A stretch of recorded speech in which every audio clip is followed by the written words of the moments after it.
নমস্কার, আপনারা দেখছেন বিগ নিউজের সঙ্গে আমি অনিকেত। বর্তমানে আমরা দাঁড়িয়ে আছি পশ্চিমবঙ্গের বিধানসভার ঠিক সামনে, যেখানে পশ্চিমবঙ্গের প্রধান বিরোধী দলনেতা শুভেন্দু অধিকারীকে কিন্তু বিধানসভা থেকে সাসপেন্ড করে দেওয়া হয়।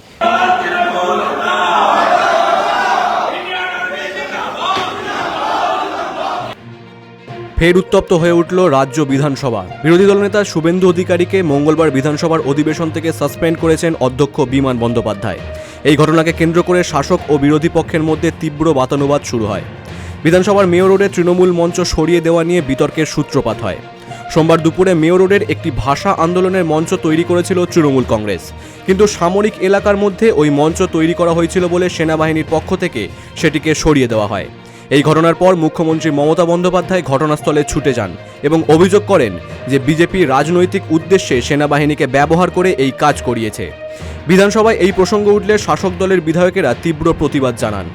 এই উত্তপ্ত পরিস্থিতির মধ্যেই শুভেন্দু অধিকারী সেনাবাহিনীর সমর্থনে স্লোগান তোলেন, যা পরিস্থিতিকে আরও জটিল করে তোলে।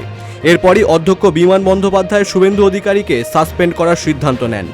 বিরোধী দলনেতার অভিযোগ, অধ্যক্ষের এই সিদ্ধান্ত রাজনৈতিক উদ্দেশ্য প্রণোদিত।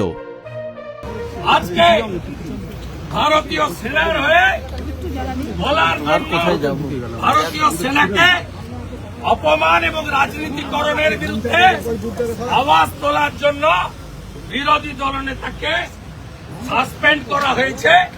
অরূপ বিশ্বাসের নির্দেশে এই স্পিকার বিমান ব্যানার্জি, যার মেরুদণ্ড নেই, তিনি অরূপ বিশ্বাসের কথায় অফিসিয়াল প্রস্তাব না এনে তার চেয়ার থেকে তিনি বিরোধী দলনেতাকে সাসপেন্ড করেন।